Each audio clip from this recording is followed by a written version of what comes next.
Thank you for stopping by the show, man. My pleasure, Kevin. Thank you for having me. I'm excited to be here. I'm Thank definitely you. glad to have you on here, man. Can you tell us a little bit about your background? I would love to, yes, actually. And I basically I'm a systems guy. I love systems and how everything works. I love tinkering with things and love how they works. Um, I just like learning how things are programmed to work and how they work. And eventually, if you fast forward 10, 15 years ago, I was a biology major in college. And because I wanted to study biology and eventually go to med school to become a doctor and, treat people and that kind of thing. Because I used to love how, body and the systems of the body all work together and, they help to, make up the human body and everything. So that was like around 2012, 2013 time. Then my dad, he actually suggested me, like I was on the phone with him one day after coming from the open house at the college. He was like, "So what's your major?" I told him biology. He's like, "Biology? Why biology? You should try it for IT or computer science. The field is much more demanding and you might get a quicker job. You might not have to study in college so long." So then I thought about it for 5, 10 minutes. And then I called my actually advisor right then and there before the semester started, literally a day before the semester started. I called her and I was like, "Hey, can I switch my major? Like, can I go from biology to computer science?" She was like, "Sure." And she got me in and I took my first programming class. And ever since then, I was like, "Oh, wow, this is cool." And even before then, I would say I had an interest in programming and development. Like, I started out in basic web development, same person. My dad actually, he bought me like a instructional course CD where it had like a course going from all the way from the basics of HTML and CSS, teaching you how to make like a full-fledged website. So that was like really like my first spot where I started out coding and started out development, and I saw like how you can type some things and like actually make something work and build it out and show it to someone. I was like, "Oh, cool, this is cool." So ever since then, I've had that passion, and only difference now is that instead of just one code, I've worked on so many different code bases. I can't even keep track of all of them. So yeah, I mean that's been my background. I like how things work and how they're wired to work, and so ever since then, it's been programming and coding, and eventually here software development. So Yeah, that's pretty interesting. Like you mentioned the CD, like back then, like learning was a lot different than it is now. Like you explained, like how learning was back then. You didn't necessarily have all the sites that you do now. So how did you teach yourself programming? some of it was self-taught. I mean, I taught myself from the course. It gave learning modules and videos, so I learned using that. And then other stuff I googled, and I googled around, and I saw some articles and blogs on how to build things from there. So mostly it was self-taught, and then eventually I liked it so much it became a passion. And but then somewhere right before college started, I was like, "Oh, I gotta do biology. I like medicine and things like that." So I had this weird biology fever that I want to do biology in college and become a doctor. And then luckily my dad changed my mind and helped convince me that hey, this field is much more demanding and that you're gonna grow a lot in here. I know how you work. You're gonna like this. So from there, it just went on to that. And I saw I also got involved in college clubs where we did fun like hackathons and programming. So from there, the interest just grew, and it just grew more and more. So it was basically like passion was behind it, behind my driving force of learning. And then I had good people like my friends, and especially my dad, convincing me like, "Hey, this is your forte, you can do this." So passion, and I was lucky to be surrounded by good people that pushed me in the right direction. So Absolutely. What was it like getting your first job? Was it as hard as it is now, or? it was difficult. I mean, at the time, like when I was starting out, like 2014, 2015 time, things were harder. I mean, there were not as many resources to prepare as adequately. It would be kind of difficult to know what to expect, and questions wise and interviews. What that goes for both like behavioral and technical. Like, I I had like no clue. So like I had to prepare as much as I could, and I used to actually um, you know, have like sessions and like write on flashcards, like try to like memorize things and like remember. But that was I quickly learned that that's not the best way, and then I just kind of solved problems one after the other, and then got used to it. And then if any kind of problem got thrown my way, then I would kind of apply the same logic, like what's the kind of take a global look at the problem, like what are we trying to fix, what kind of algorithm is this, and how do we go about fixing the problem, and explaining the thought process. So it was actually the first one. Getting that was hard, like it was difficult. I still remember that, actually, even though it was a while ago. I still remember that memory is still with me. Yeah, I pretty much had the same experience. Had to, put in like 50 plus resumes and deal with a ton of rejection calls. Like, how did you deal with the rejection? That was challenging too. It was not easy. I mean, I would doubt myself, like, can I really do this, or am I fit to do this? Are you sure? Like, would have that conversation with myself. But then I remembered back to one of my college classes. Actually, there was a project that I worked on that, we had to basically create a puzzle. Like, like how, like you create a maze, and like, like a mouse or a rat, they walk through the maze. And so you had to make it in a way so like the program was using recursion to solve the maze, like, the mouse being the, client, and then the server being the maze.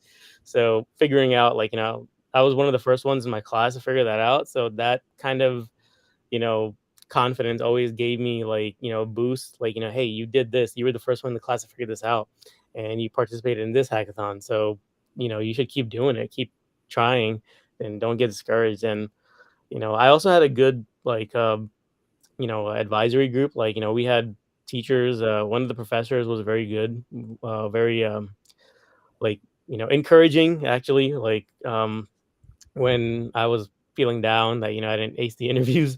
So she was telling me, like, look, it's not the first time you're gonna see this. You're gonna see this later too, even when you're like 10, 20 years deep into your career. I mean, you're not gonna check all the boxes, so you have to keep trying. So that's how that went. Like my old project, like my college project, that gave me a boost. Like that gave me the confidence that you can do it. You were the first one in the class to figure this out, and you're trying to figure out your first job. I think you can do it. So it was a lot of self talk, and a lot of you know, I had to overcome imposter syndrome and self doubt, but eventually I got there. It was tough, but it took a lot of perseverance, I would say. Ron, how many years in the industry did it take before you really started feeling confident with your skills? Ooh, that's a nice question. Um, I would say maybe like 6. Because this is my 7th year in the industry, and I would say last year is really when like really got my groove, as far as like I can like join a team, and I can learn what problem they're trying to solve, and I can kind of identify what's good over there, what needs to be fixed, and what needs to be addressed. So I would say my last year is when I really kind of gained the full confidence that, I can do this, and I can, you know, go through this. So yes, I would say it took me about 6 years in the industry. So, like from then to now, did the way you approach problem solving did it change any? Like, what are you doing now that you weren't doing back then? Oh yeah, I mean a lot. Like, when I was a more newer developer, my key goal was, delivering the projects and delivering the applications to the end consumer, and as fast as I could, so that way I can do the next new project and the next new project. But for long term growth, that's not the best, like, you know outlook. I mean, for the early years, it works because you're seen as someone who develops, and develops with pace. Quality is important too. You have to develop with pace and also quality. Um, One thing I would say that I learned about myself is, as I was delivering with pace. Um, but then I also asked myself one day, like, what do I need to do to get to the next, like, level in my career? So, like, I'm delivering all this stuff. Like, do I need to think of something that I'm not thinking right now? And then I sat down with one of my mentors from like a long time ago, and I, told her and I walked her through, and she told me, she was like, you're delivering great, you're delivering with pace, great. Make sure you're also delivering with quality. You're also keeping the future state of whatever application you're building, the future state architecture, the future state design of the application. You're keeping that in mind because you can deliver as many features as you want to an app, but if it's not usable, if the customers don't enjoy using it, then it's not good. So think long term about the project itself. Like, if you're building a web app, think long term. What's going to happen if this web app is close to being retired and being replaced by something else? Or how does it look on a mobile view? Or what if it has to be integrated with another application? So I would start thinking a little more ahead and a little more future. Like I would ask a lot of questions, and sometimes they were challenging questions, and I didn't mean to challenge anybody, but I would ask literally, like, what's the future state of this application that we're building? And so those kinds of questions, they got me further, and I was trusted enough by like my developers and also my leadership to do future state things and like draw out future strategies because I had my lens like updated or like widened, like my lens were wider. So I had to go a step further, like more than just deliver with pace, also deliver with quality and think about the future state, like what's going to happen like x number of months or x number of days. So yeah. So beyond just delivering, it's really important to consider like the future state of the application, and maybe if it's going to be handed off. Mhm. Like, what are some of the ways you ensure that handoff would be, like seamless, and that the application would be maintainable? I would do I mean, typically I've seen two approaches in the industry. I mean, one, let's say a development team wants to hand off a project. They can either have like a 1 or 2 day long sessions where they're handing off the project and going over everything from like, the project directory to the unit tests, the pipelines and the integration tests and the production deployment process, all that stuff. Me, I prefer like a different approach to make it a more successful transition. If I were to transition a project to another team, the way I would do it is I would probably have like as I'm working on the project, I'd establish like a weekly touch points or bi-weekly touch points between me and the transitioning team, so that way they're aware of the current challenges and the future of when what we're trying to build. So it's more so like they're more invested that way, and it's more of like a community or like like they're more like you're bringing them together as opposed to bringing them the finished thing. All right, here's what we built, take this. So it's a different approach than just doing that. Like it's more so you're bringing them in with you and you're partnering with them and you're handing it off like that. You're kind of there for them if they have questions. So there's those two ways that I've seen, but I prefer that one where as you're developing the project and you're going to hand it off eventually, then have like established touch points, weekly or bi-weekly with them to share what you're doing and what challenges you're facing with the project and where you want to take it. Yeah. So with that answer, you kind of really emphasize like dealing with people. How important are the soft skills when it comes to being a leader? Very, very, very important. I mean, I would say 90% of if I were to put a number on it, I would say 90% of tech leadership is all about the people. Um, you could have the best idea, you could have the best technology, you could have the best, most clean code, maintainable, whatever. But if you can't convince your team or your peers that there are these benefits and these pros and cons, then um, it's no value. And the other thing is not only convincing but also influencing, making sure they have your respect, making sure they trust you, making sure that you're transparent with them, because that those things are very valuable in the industry. I mean, like the hard skills, like the actual technical skills, they will take you far, but they will take you only so much far. How you deal with people, how you interact with them, how you make them feel as you're working with them, and if you're open to their ideas, that makes a huge difference. Um, and I've been in both sides of that, situation, like where I've had to deal with someone that prefers to deal a different way, and you know, they didn't exactly see my point of view, and I would try to share it to them for their own benefit. And sometimes you succeed, sometimes you don't, but the important thing is being open and transparent with whoever you work with, and coming from a place of care. Like, if someone can improve something and you want to share it with them, whether that's a project that they worked on or a code that they wrote, or whether you know anything, just let them know that's from a place of care, that you're sharing with them, that because not because you want to bring them down or you want to you know take a stab at them, but you want them to actually get better and overall improve everything. So very, very important. I would say if I were to put a number on it, maybe even 99%, I would say it's very important. So, like, have you ever come across a situation where somebody was like really difficult to work with, like they didn't really take your considerations to mind, and how did you get them on track? Oh, I think it froze up. Things like, Okay, yeah, I think you're back. oh, can you hear me now? Yeah, I can hear you. Okay.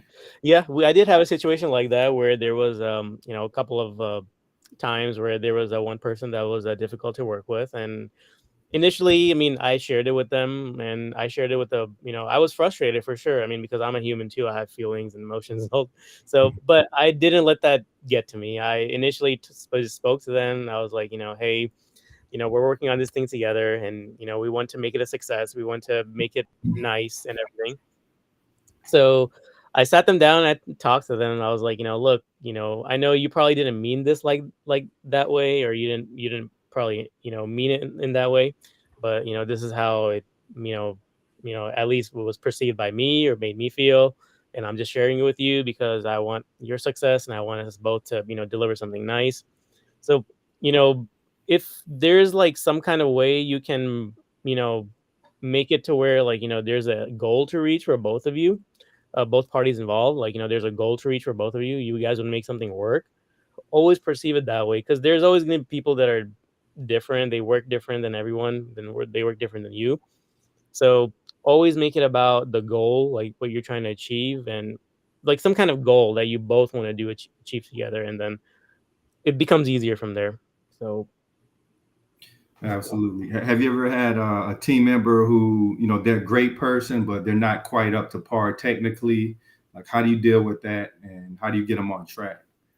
yep, that's happened before too. And the way I would handle that is I would lead by example. So when I was actually a lead engineer, I would lead by example. Like I would overshare actually with my teammates that, this is the project that I have. These are my timelines. I used to set my own timelines, like my own, like, these are my goals for, Friday of this week, or, Monday of next week. And so I would share that openly, so that I kind of created a culture of where people would, you know, kind of, rise to that same level that I was operating on. So then, they would, instead of the conversation being like, hey, you need to get here, it would be more so like, this is the baseline. Can you get up to here? And then if I still saw that, they're not kind of as technically on par, then I would share with them privately. Which is another thing, never, if you have critical feedback for anyone, always share that in private with them, and make sure they're ready to hear, like ready to like, hear and understand, because, they might be having a bad day, you never know. So always share it privately, and, bring it back to the original thing. Like, the goal is this, and, this is where we are, you know, don't make it about the person ever, make it about, the situation itself, and it always gets better from there. So, Absolutely. Can you tell us about some of your greatest wins? Like, have you taken a junior and just turned them into an amazing senior, or anything like that? yes. I actually had, like, over the course of my career, I think I've had like a total of 8 or 9 mentees. And I think in 2021, so a couple of years ago, yeah, 2 years ago, the third one, 3 out of my 8th one, like, got to, like, the a level where I am, like, you know, uh, at the level as far as, like, the technical leadership goes. So, yes. And even that, something like that requires consistent work between both the mentor and mentees, which is why some people find it very tricky, mentors and mentees. Like, I think the best way is if both people, they have expectations for each other, and they're upfront about those expectations, then things are easy, things are seamless. But both mentor mentees have to be clear about their expectations. Like, what do they both want out of the relationship, and what do they not want? So otherwise, it's hard, because I've been in those mentor mentee type relationships too, where expectations weren't always clear, maybe from my side, maybe from their side. So usually those kinds of things, they would fall off. But you know, I always, there's always, different avenues to explore mentor and mentoring. So yeah, I mean, and I was very proud when that happened. When they leveled up, I was like, yes, I won. Like, I was very happy for them. It felt amazing seeing that. So, like, say for example, somebody in the audience, they wanted you to be their mentor. What are some of the things you would tell them to get them from like junior to senior, then senior to tech lead? Like, what are some of the traits and lessons? One thing I'll definitely say is it's not gonna happen overnight. Like, don't expect to have it tomorrow, or like 6 months, or even like a year from now. Because the reason why I say that is not to discourage, but every person's learning process is different. Every person's journey is different, where they are currently and where they want to get to. And every company also is different in the way they have those levels. And so it all depends on many different factors, and especially now with the way the career market is, like, for tech, like, it could be very, very different. So I think the key thing is if someone from the audience did want to partner up with me, yeah, I mean, I'd love to. But just know that it requires a good bit of a perseverance on both of our sides. Like, I would have to persevere and make sure that I'm giving you all the help and attention you need to go from point A to point B. And also for you to know that it might take a while, and it takes a good amount of convincing, it takes a good amount of learning, and it's a mindset shift too. Like, sometimes what gets you promoted or what gets you leveled up is not the same thing that's going to keep you there. Like, there's other skills that you have to use to get to the next level, and you have to master those skills. So that's the key thing. That's actually a key learning for me as well. I mean, I remember when I was like trying to get to my like next level. The same thing that got me to my current level at the time, it wasn't the same thing that was going to get me to my next level. Like, I had to operate differently. I had to work with my teammates a little bit differently. I had to deliver, like, contribute to projects a little bit differently. Um, so it takes a lot of patience and perseverance, but it's definitely doable. And the other thing I would suggest on the mentor mentee topic is seek out as many mentors as you can, because that's like just as many perspectives you can have. Because it's always good to have you know one person's perspective, but the more variety you have in your like knowledge base, the better it is. So that's the one thing that was a learning to me. I didn't really take advantage of mentors that much. So that's one thing I want to share. So you don't make the same mistake that I did. So, are you looking for a mentor, and like, what would your ideal mentor be to take you to the next level? Honestly, I don't know. I am looking for a mentor, and for some things, but like I don't know what ideal, you know, characteristics or qualities they would have just yet. Um, but one thing I'm deciding is while I'm trying to figure out who will be my mentor, I'm also asking myself, like, hey, okay, where do I want to go? Where do I want my mentor to help me go? What is the most fulfilling thing for me in tech? Like, do I like being the senior tech lead, or do I want to, go further and, develop into a new role after that? Or is there more things I have to learn in this senior tech lead role? So it requires a conversation with oneself. Like, you really have to sit down and ask yourself, like, what do I want and what do I not want? And what am I doing now that I could be doing to, get to the next level? So it requires a lot of planning. And sometimes it takes a while. It can be a little bit anxiety inducing, but once you're past it, things get a lot easier. That's for Hmm. sure. Absolutely. It's kind of like the point you made about being technical that only gets you so far, and you have to start developing other skills.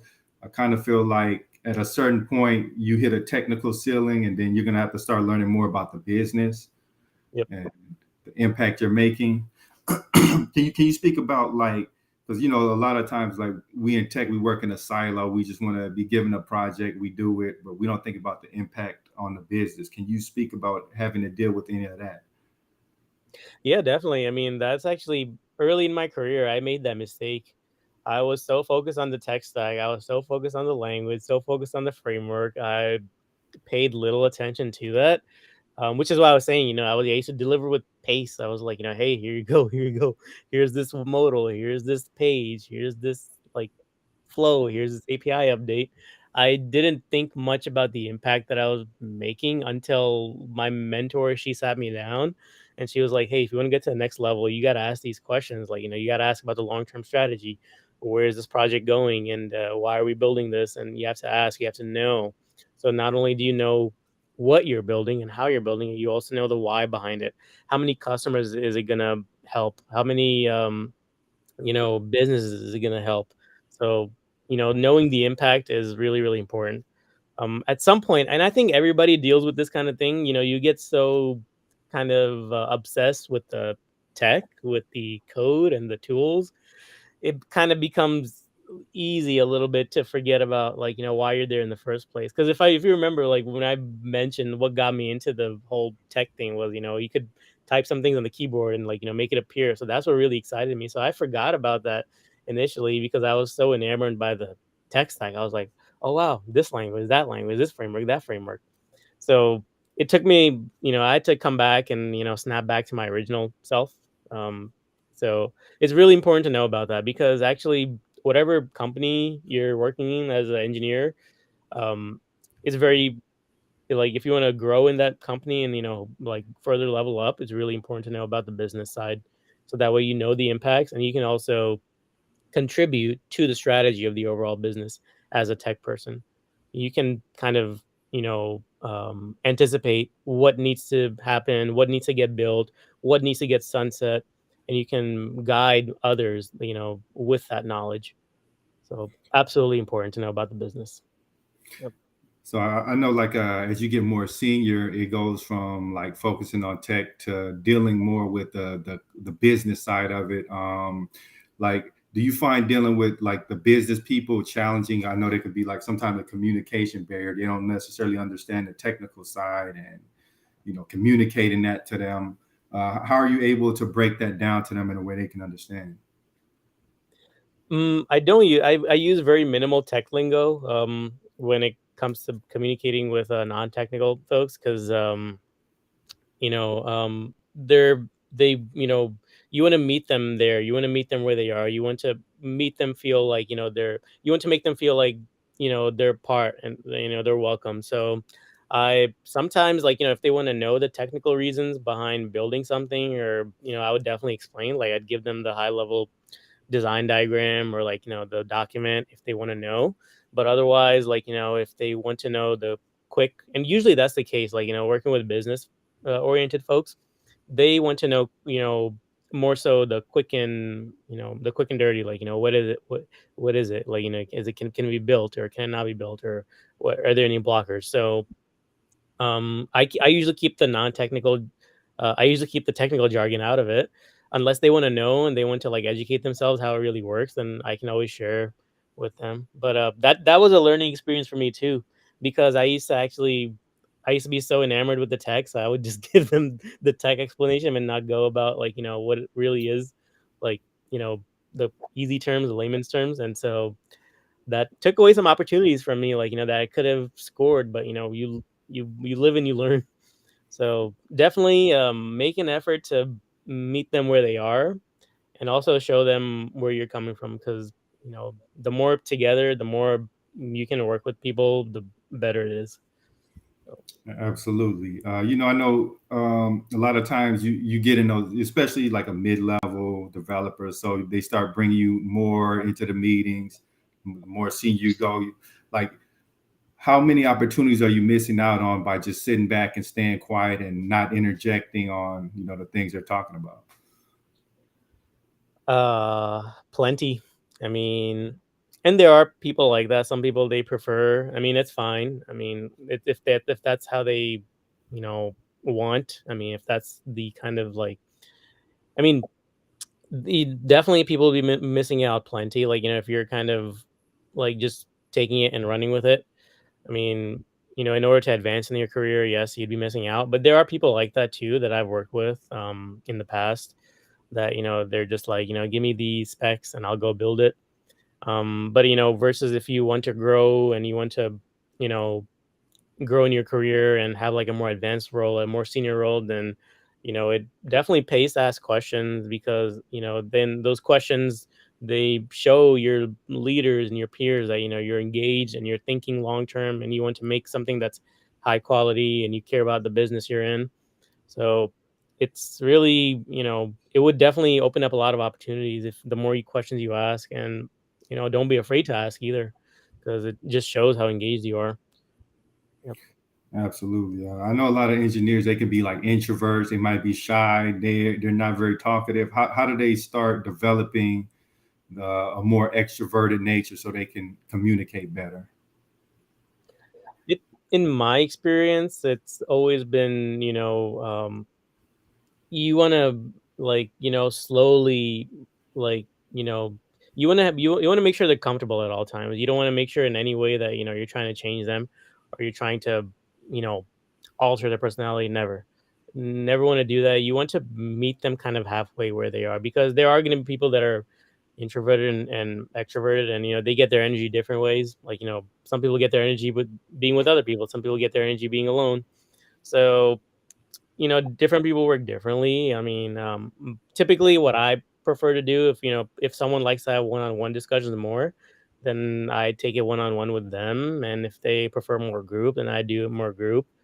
um it's the key thing is everybody's wired differently, everybody works differently. So from a D&I perspective, I always I try to meet people halfway as much as I can. So without ever giving them the feeling that I'm trying to change them or do anything like that, because I am a certain way as well, and I might not be someone that someone else prefers. So I look at that as well. I look at myself, and I might not be you know interactive as someone wants me to be. So I try to meet people halfway when working with them. So yeah, I know like as a tech lead, there's a lot on your shoulders. Not only do you have to do the technical stuff, the coding, you also have to manage personalities. Like, how do you avoid getting burnt out? I do music and running, and music, running, and very recently, I've been a huge fan of how automatic watches work. I don't know, for some reason. I'm a systems guy, man. I gotta tell you, I just love systems. So automatic watches, they are made. They have a system. They have a gear. They have these wheels inside. So I just open up YouTube sometimes, and like I watch like a documentary on somebody making an automatic watch, and they're putting in all the gears and all the levers and all those things, and I just kind of get lost into that. So those three things, they keep me afloat. And oh, definitely the fourth thing is I take time for myself. Like I take time off from work, from chores, from things, to like have like a retreat, and I change my surroundings to get like a refresh. It's very, very important, because as you said, it's the more senior you become, and the more there's more expectations from you, from everybody, not just from your leader, but like from other leaders too. Like expectations increase, and sometimes they increase without explicitly being said that they're increasing. So like that's the other thing too. Like you have to kind of anticipate your leaders' expectations as you go up the ladder. So, but yeah, my escapes are, music, running, and taking time to myself. And I love learning about automatic watches. So, four things I would say. What kind of music do you create? I don't create music actually. I just listen to it. I listen to, Okay. you know, I like classic. Like I like classic. I like pop. Um, I like a little bit of rap, a little bit of a hip hop. So just anything that sounds good to my ears. I wouldn't even mind if it's in a different language. If it sounds good to my ears and I can understand the melody and I can kind of, jive with it and groove with it, I'll listen to it. So that's the kind of music person I am. So are you like an audiophile? Like, do you have expensive headphones and speakers, or Uh, no, I actually no, not an audiophile. I do have a Spotify account. I love Spotify. Like I have a really, I actually have a 48-hour long Spotify playlist, if you can believe that. oh wow, Like, so I have a Spotify account, and I have some very basic headphones that I put in, and I like them wireless, so that way when I'm running, the wires don't interfere. mm, I think everybody has these days AirPods, so um, yeah, I mean, very basic headphones, but I do have a Spotify account, and I have one playlist that's like over 48 hours long. So oh man. yeah. Yeah, I would say don't get started on the audiophile journey unless you want to go broke, man. It gets expensive. So like so like do you foresee yourself like moving away from the more technical hands-on thing and being more in a leadership position, or do you love tech so much like you're kind of cool with being in this like the same general position? I think I'm kind of in both right now. I mean, as a team lead, you also have some people responsibility. And as a technical lead, like, you're also looking at the strategic overarching direction of where the project is headed, where the, team is headed with their deliverables. So I do a little bit of both, and I'm learning every day, like, different things about, how to deal with the tech stack, especially as technology advances so much, and also the people side of it, like, how to coach and mentor and also guide people, especially as they want to advance up. So I think definitely, that would be definitely like a continual step for me. I enjoy it. It gives me fulfillment for sure. It gives me fulfillment, and I, get energy from it. So I'm definitely looking forward to continuing more, and excited to see what the future holds. So. So like when it comes to managing people, it seems Mhm. like you're really considerate of their feelings and analyzing and meeting them where they're at. Like how did you develop that particular philosophy? Because there's like certain leaders who's like it's my way or the highway. What made you like be more considerate? That's a good question, actually. I don't even know the perfect answer to that, but I always look at myself, and I look at, people that are close to me will tell you that, I have my own quirks too. Like, I sometimes I could call them at random times and ask them a question, or sometimes I want to, go out and eat something at random times. So, like, I have my quirks, so you know, I would kind of think, maybe from a human perspective, they have their own quirks too, just like I have my own quirks. So I treat them the way I want to be treated, the way I would want to be treated. So, that's how I kind of developed that mindset. And I wouldn't even say that I'm fully there. I mean, sometimes I do have my days where I'm like, oh man, not today. Please don't say that today, or please don't do that today. So it takes a lot of practice to develop it over time gradually. Um, but the key thing for me is I remember that, I'm not a perfect person, so I can't expect others to be like that either. Um, you know, we're all perfect in our imperfections. That's the way I look at it. So I just treat everybody the way I want to be treated. So Absolutely. I know as a leader, like you can't necessarily show how you're feeling. It could be chaotic, but you have to keep the calm, cool persona. Like, how do you manage your emotions? How do you avoid like blowing up or letting it show on your face? How do you keep calm under pressure? I I remember that, I always remind myself that, everybody is fighting their own battles, and just like, they're fighting their own battles, I'm fighting my own battles. And when you're in that kind of position, then you can't afford to have something like that happen. I mean, granted, it's happened with a few people, but it's something that should be very, very carefully avoided at all times. um I just remember, like, I always remind myself, maybe they're dealing with something, maybe, they're dealing with something I don't know. So and the other thing is I always make it about the goals of the business or the deliverables. So that way, it's not about the person itself, but it's more so about, we need to do steps 1, 2, 3 to get there. And you're currently on steps 1. So how can I help you get over there? So the conversation is different. It's not more so about them, but more so about how I can help them get there and what I can equip them with to get there. So that's the approach that I try to take, usually, or most of the time. Absolutely. So, like for the developers who are trying to break out of the solely technical roles, like how do they show that they're interested in the business, and how do they learn about quote unquote the business to be able to showcase that knowledge? That's an awesome question.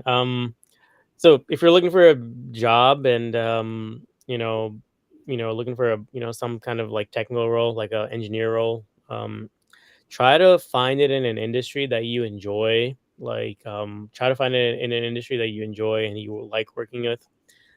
Because otherwise, it's if you try to go in and you try to fake that passion and you try to do this research about the company, you might cut it. You might get the job because it'll show the employers that, hey, this person's done the research. They care about it.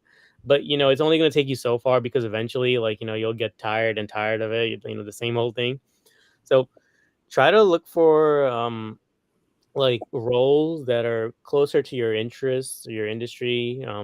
Like if you like media, if you like music production, you like animation, then look for tech roles where animation companies or you know music type companies, they have those open. So you could have a nice story to tell as well. That hey, I know you have this product, and I also love this. So it makes things easier. So I mean, people can fake the passion, but it's only going to take them so far. Like you can only fake it so much. Like if you're you know you go to somebody's house and they try to feed you something, you don't like it, but you still eat it. You're only going to eat it so much, and then when they look away, you're probably going to put the plate aside and be like, all right, I'm done. So it's one of those things. Yeah, that's a great point. So like I know when it comes to managing developers they hate being micromanaged, but so how do you find that balance between not being so laid back to where they're getting off task and not micromanaging them? I encourage everybody to have milestones, so that way, basically like weekly milestones or biweekly milestones to show what they're planning to achieve and what they're going to achieve, like in the coming week. So this way, it helps me understand how much they are thinking about accomplishing and what they might need help with. And so it helps me measure their progress too, or gauge their level of skill and understanding. So that way, it doesn't have to be about micromanaging them at all. It's more so about, okay, you've done step A and your step B is tomorrow. So what do you need from here? So, you know, if you are clear and transparent with them as a leader, with your engineers as a leader about, this is what we need to be, this is what needs to be done, and you're clear about it, you're clear about the goals, and then you have something formal in writing, then it makes things a lot easier. And then if there's any kind of issue still after that, you just have an open conversation about hey, what happened over here and how it can be avoided, and then just go from there. And then if it becomes something repeated, if it becomes a repetitive thing, then you have to have a more serious conversation, like okay, this seems like a repetitive pattern. Why is this? We talked about this. Is there something I can help you with, in addition to this? So, you know, it's but the thing with this to work is that both like the leader and also the engineer, they have to be very they have to be like on the same page, working together. The burden should not be on one person, one or the other person. So nobody likes being micromanaged at all. I mean, as far as I know, nobody likes being micromanaged. But I mean, that's one way to avoid it. You set clear milestones for everybody, and you encourage them to set them themselves. And so, people kind of create their own destiny after that. Absolutely. So I know you're still painting your path forward, like in terms of where you want to move to. But are you starting to develop like additional skills to kind of prepare for this like future role? And how are you going about that? I look for opportunities in my current roles to see where I can get some exposure. One thing I always do is for we were talking about mentors earlier. Some people that I know in the industry that I look up to, that I respect, and that I see that they're well accomplished and they're well respected. I always tap on their shoulder and I ask them like, hey, what's it like? Like, what is this role like? What is it like being doing this, every day? And what are your gratifying moments, and also what are your challenging moments? So that way they give me both, like the good, bad, and ugly, everything about the role. And so then it puts in my brain some considerations, some ideas, whether if I imagine myself, like if I got selected for that role tomorrow, then would I be able to contribute effectively? Would I be able to do my job, successfully? So I always ask for different people's perspectives. Like, if they're in a role that I want tomorrow, I ask them like, hey, what do you enjoy? What do you not so much enjoy? So, yeah, it helps to know. But, ultimately, the person that is applying for the role, they're going to know once they get the role. And, because reality is different than, the perception when you're dealing with it.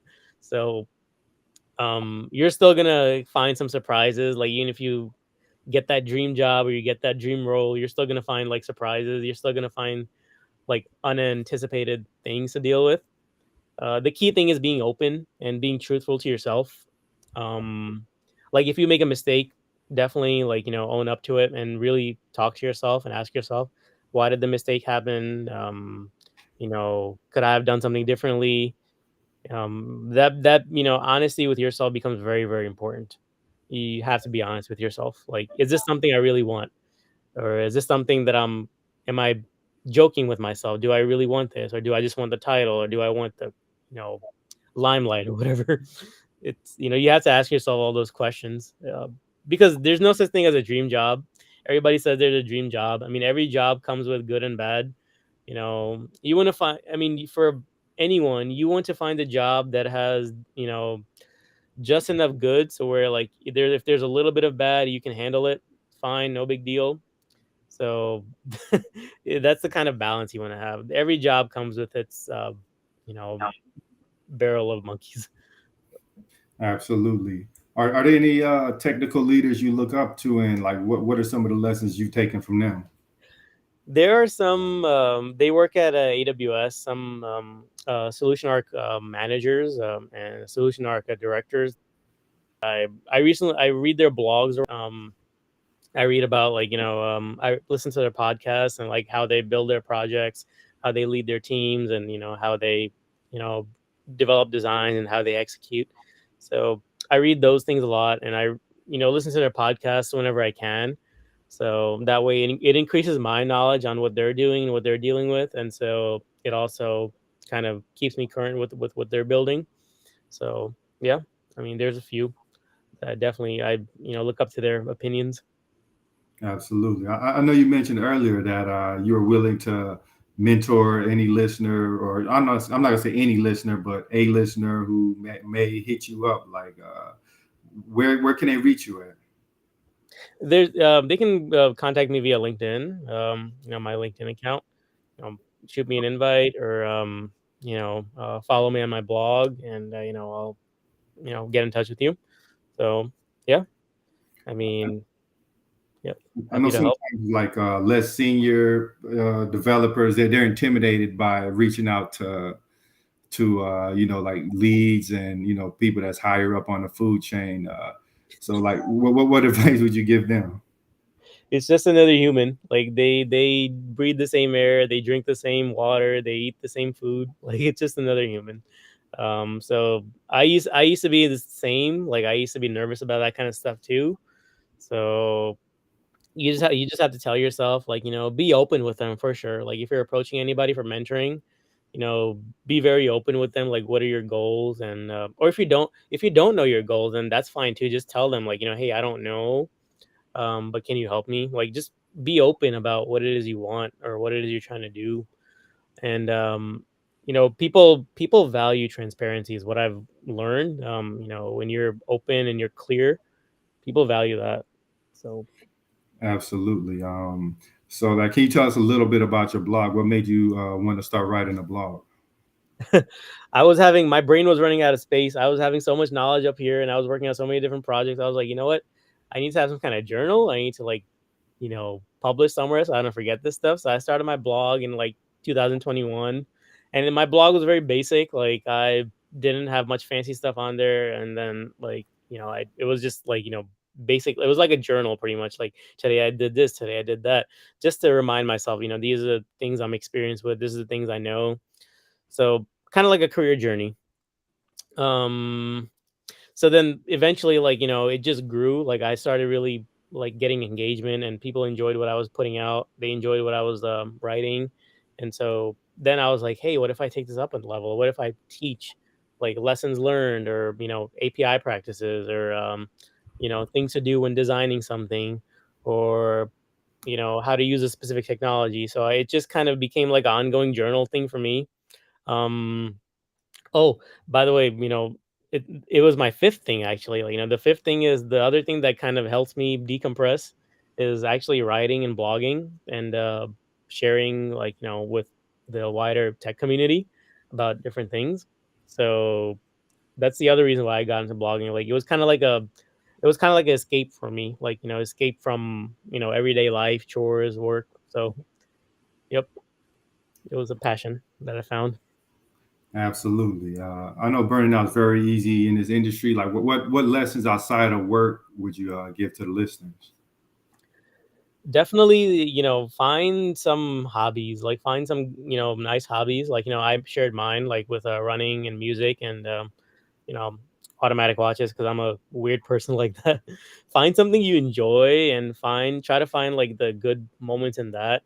Because as much as everybody says, a dream job, this and that, there's no such thing as a dream job. I mean, there's all kinds of jobs, and you got to find the job that there's enough good and bad, and the little bad that's there, the good makes up for it.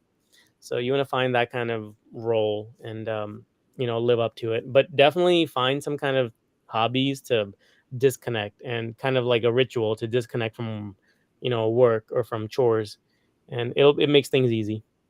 So, Absolutely. I think that's all the questions I have off the top of my head. Do you have any closing thoughts for the audience? uh, uh I we just want to say thank you to everybody that tuned in, and I hope you know I know I rambled on a lot about different things. So, hope you got some benefit from this, and hope you got some insight and you learned some things, about me and from my lessons that I learned, something. So, if you have any questions later, just where to find me. But huge thanks for having me. And the world is kind of in a weird place right now with all the uncertainty and things going on. So I know Kevin posts one of Kevin's posts that I really enjoy is the one where if you're not able to find a tech job right away, try to find some jobs so that way you don't go broke, and then find how you can apply technology there. That is very, very, very good advice. That is a very good practical advice, especially for now, because things are so volatile, just everywhere. So, but you have knowledge, like you've acquired knowledge. You spent time to learn a programming language, so don't let it go to waste. Like if you find some kind of non technical job, then figure out how you can apply your technical skills to that job, and from there you can add it to your resume or you can add it to your portfolio, whatever, and use that as like a basis to apply elsewhere. So that's I saw Kevin's post that one time and it really attracted me. I was like, this is a good person to follow. This is the good person for advice and for some WordPress related things too. So um you know uh I think that's what I'd like to close with. Be very open with yourself. Like, ask yourself, questions. Is this something I really want? And am I willing to deal with this? When considering any role, whether it's a junior role, a senior role, mid level role, doesn't matter. Um, because you'll ultimately have to live through the choices and the consequences of your choices once you're in that role. Um, And you'll make mistakes also, no matter what role you choose, what role you're in. So just learn from them, be open with that. But definitely, find a hobby to kind of balance out work and chores with, you know, something to enjoy. Um, I think that's the key thing that I'd like to share, Kevin. That was great advice, man. I definitely appreciate you for coming on, man. We definitely want to have you back sometime. We like to have like general discussions if you're interested. Yeah, my pleasure. Yeah, anything I can do to help. Absolutely. And thank you everybody for tuning in. We'll catch y'all next time. Peace.